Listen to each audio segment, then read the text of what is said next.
Turning our attention to the commencement of chapter 13 in the book of Numbers, we encounter once again, quite unfortunately, but the Torah is honest and we do have to glean all important ethical and moral lessons from the sins that are recorded on the pages of the Torah as well. And in the beginning of chapter 13 of the book of Numbers, we see the sin of the sin of the spies, the Chet HaMeraglim, the grave error that some of the greatest, most holy Jews went and said evil gossip, slander about the land of Israel, the holy land of Israel, except for two.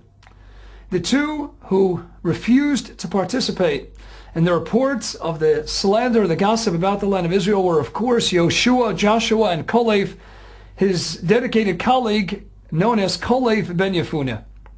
And what's fascinating, as Rav Yisrael Meir Cohen, known as the Chavetz Chaim, points out, is that Moses, at the outset of the entire story, he adds a letter onto the name of Joshua, changing his name from Hosea, from Joshua, to Yehoshua, but yet he doesn't get involved whatsoever in the life, doesn't get involved whatsoever in asking for divine assistance to assist Kalev ben Yefuneh, who is the other one of the spies, the other one of the leaders of the tribal units, to not report any gossip, any slander about the land.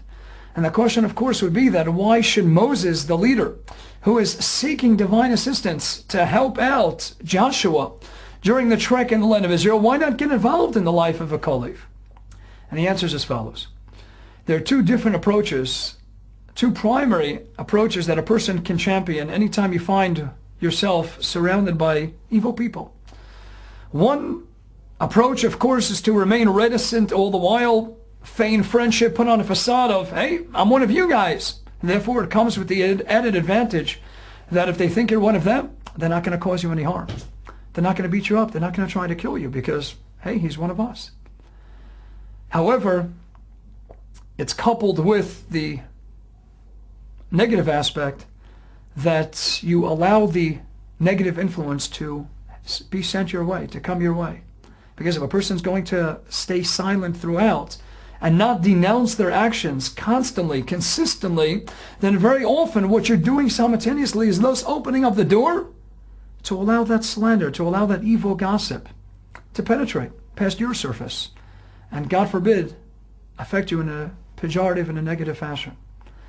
Comes the Chavetz Chaim, Rabbi Yisrael Meir Cohen, and he says, here we have two approaches between Yoshua and a Kalev. Kalev was the reticent type.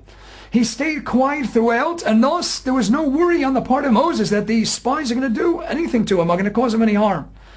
But at the same time, Kalev had to worry himself lest he be sucked into the trap, into the snare of this evil gossip. And thus the Talmud records in Tractate Sotan 36b that he went himself to the cave of the patriarchs to ask them for divine assistance, that in their holy merit he should escape from the fangs of their evil slander.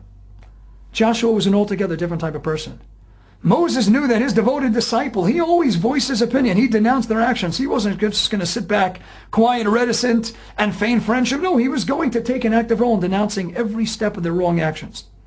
So Moses says, you know what? It's got the added plus that he doesn't have to worry about thwarting any oncoming negative influence. After all, there's no way negative influence is going to enter if you're constantly voicing your displeasure, your distaste at the actions of those evil people surrounding you.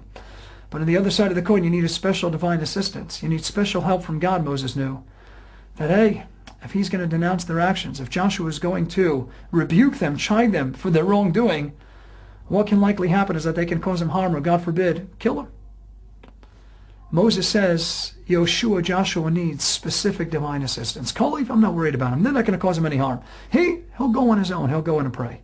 Two different approaches, the Chavetz Chaim tells us. Each one is correct, but in each one, while they each come with their own respective positive features, one always has to be wary and cautious of the negative aspects of them as well. On the one hand, Kalev, the negative aspect, you open up the door for negative influence. And Joshua, you open up the door that they might cause you harm.